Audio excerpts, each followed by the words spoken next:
किन्नी सोहनी कर दी है तूने जिंदगी प्यारे ओशो जीने दा साडा दिल करदा। निश्चित रूप से अगर हमें जीने का सलीका आ जाए, जीवन तो परमात्मा ने दिया है, जीने का सलीका गुरु देता है। जीने की कला, जीवन कला गुरु सिखाता है। जिंदगी तो जिंदगी है, बस देखने की दृष्टि, जीने का ढंग, ये ढंग अगर हमें आ जाए तो बात बन जाए। और ये ढंग आता है जैसे हम एक किसी यात्रा कहीं कर रहे हैं, तो जिस वाहन पे हम यात्रा कर रहे हैं उसके 4 पहिए हैं, और 4 पहियों में से एक पहिया अगर गड़बड़ा रहा है तो यात्रा उतनी अच्छी नहीं हो सकती है। ना स्पीड होगी, ना रफ्तार होगी, ना वो मज़ा होगा, और बल्कि एक्सीडेंट भी होगा। तो 4 पहियों पे बराबर से हवा भी हो, बैलेंस भी हो, सब कुछ हो, तब जाकर ये बड़ी मज़ेदार ज़िंदगी की यात्रा हो सकती है जहाँ हम जाना चाहते हैं। तो ये 4 पहिए जो ओशो ने 4 स्तंभ दिए हैं, बस वही हैं।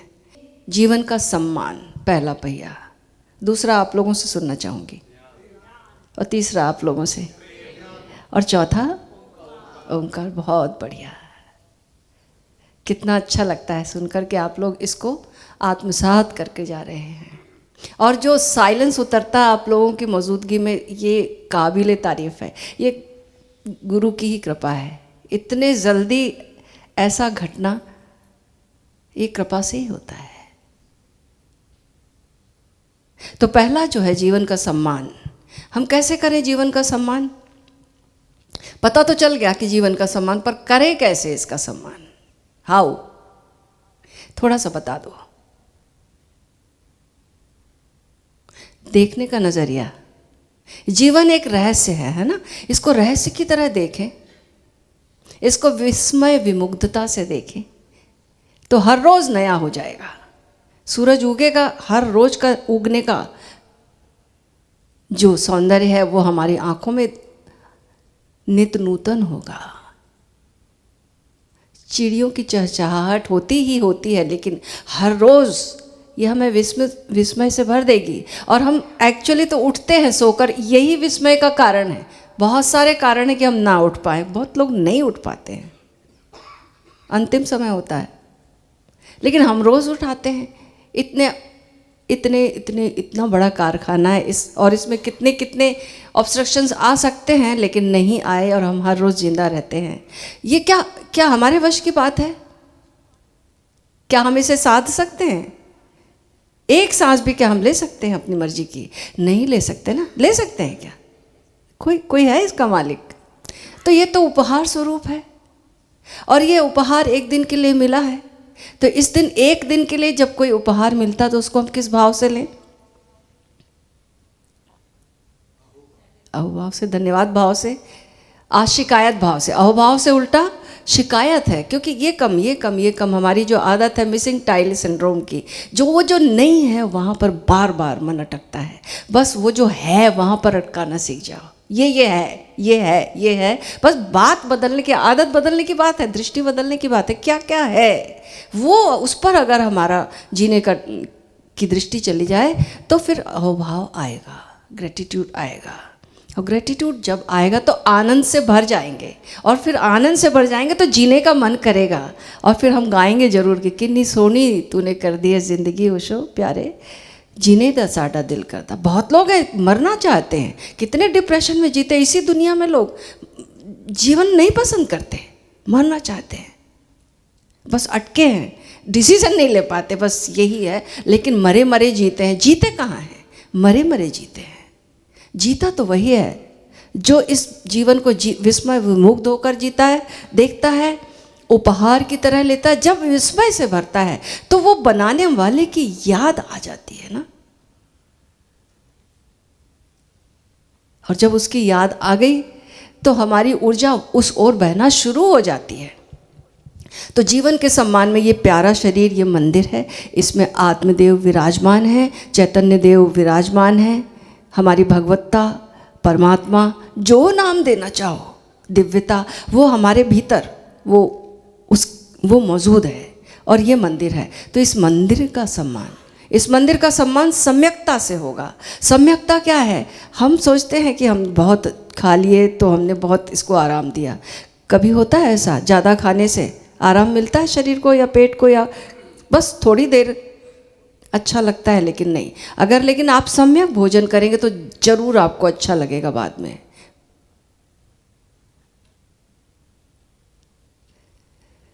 अधिक भोजन भी नहीं तो कुछ लोग हैं कि भूखे मरते हैं, वो भी नहीं। क्यों नहीं हम प्रॉपर उतना ही दे सकते हैं जितनी इसको ज़रूरत है। मन भी रहता है, मन की भी मानकर उसको जो पसंद है वही दें, लेकिन कितना दें ये शरीर को तय करने दो ना। वो मन का काम नहीं है, वो शरीर का काम है, वो पेट अपने आप बता देता बस। तो उसको सुनो, शरीर को सुनो। मंदिर का रिस्पेक्ट यानी शरीर को सुनना, वो क्या कह रहा है। तो जीवन का सम्मान होता है सम्यकता से, अतियों में डोलने से नहीं। सम्यक भोजन, सम्यक निद्रा, बहुत आराम भी नहीं और बहुत श्रम भी नहीं। सम्यक व्यायाम, पड़े भी मत रहो और इतना भी मत व्यायाम कर लो कि आराम की करना ही भूल जाओ, इतने थक जाओ कि आराम अब घटित ही ना हो, ऐसा भी नहीं। ये सारी चीज़ें सम्यकता, सम्यक भोजन, सम्यक निद्रा, सम्यक व्यायाम। और फिर अब जब हम सम्यकता में जीते हैं तो ठीक वैसे ही जैसे कि एक वीणा के तार होते हैं और वो ना ज़्यादा कसे हों और ना ज़्यादा ढीले हों, तो उससे संगीत बहता है, संगीत निकलता है। हमारे भीतर भी वो कैपेसिटी है। ये शरीर की वीणा है, इसमें मन है और ये कोलाहल में भी जी सकता है, बेचैनी में भी खूब जी सकता है, उलझनों में भी जी सकता है और संगीत में भी जी सकता है, संगीतमय होकर भी जी सकता है, एक सीरेनिटी में जी सकता है, एक लयबद्धता में जी सकता है। बस वो कला ओशो ने हमें सिखाई है, उसको याद रखना है और उसके अनुसार जब हम अपनी अवेयरनेस को काम करने देते हैं तो जीवन बदल जाता है। दूसरा, ध्यान, जागरूकता। बाहर ही बाहर नहीं, अपने ओर लौटने दो जागरूकता को।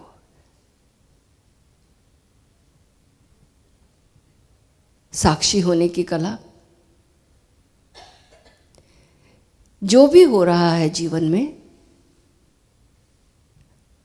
उसे दूर से देखने की एक नई आदत डालो। हम हमेशा इन्वॉल्व कर्ता भाव में चले जाते हैं, आसक्त हो जाते हैं, एक हो जाते हैं सिचुएशन से। थोड़ा सा पीछे हटकर देखने की कला सीखो। प्रेम, प्रेम के बिना प्रेम की बात जमाने में निराली देखी। प्रेम से प्रेम की फलती हुई डाली देखी। प्रेम इंसान को इंसान बना देता है, प्रेम पत्थर को भगवान बना देता है। तो हमारे भीतर ये जो प्रेम का खजाना छिपा हुआ है, अभी अनगढ़ हीरे की तरह है, बहुत अशुद्धियाँ हैं इसमें, अशुद्ध सोने की तरह है, इसे निखारना है। ध्यान इसे निखारता है। जितना जितना हम अवेयर होंगे उतने उतने संवेदनशील होते जाएंगे और ये संवेदनशीलता और ये समझ इसे निखारेगी। हमारा प्रेम ऐसे होगा, एड्रेस्ड नहीं बचेगा। हमारा प्रेम सेलेक्टिव नहीं बचेगा। हमारे सामने जो होगा वो मोस्ट इम्पॉर्टेंट होगा और ठीक उसके लिए ही सब कुछ होगा, उस पल के लिए अनकंडीशनल। जब कुछ ऐसी शुद्धि आ जाए प्रेम में तो जीवन बिल्कुल ही धन्य हो जाता है। तो हमारे प्रेम को, प्रीति के जो 4 रूप हैं, स्नेह उसे निखारना है, उसे शुद्ध करना है, मित्रता और प्रेम उसे शुद्ध करना है। बहुत बहुत अशुद्धियाँ, बहुत पजेसिवनेस है, बहुत मालकियत है, बहुत ईर्ष्या है, बहुत द्वेष है, सब कुछ है वहाँ। उन सब से इसे मुक्त करना है। तो श्रद्धा, अपने से बड़ों के प्रति जो गुरु के प्रति प्रेम है, उसे भी शुद्ध करना है, उसे भी शुद्ध करना है। और वो शुद्ध जब होगा तभी ये भक्ति बनता है। और जब भक्ति बनता है तो निश्चित रूप से हमें भगवान नहीं खोजना है, हमें भक्ति खोजनी है। वो भक्ति अगर घटित हो गई तो भगवत्ता प्रकट हो ही जाती है। वो जो हमारे भीतर छिपा हुआ हमारा स्वर्ण प्रतिमा स्वरूप है, बुद्धत्व की प्रतिमा, बुद्ध की प्रतिमा कह लो, वो प्रकट हो जाता है। तो ये 4 स्तंभ याद रखना है, इसमें से एक पर भी ध्यान ना दो, ऐसा नहीं, चारों के बैलेंस को साधना है।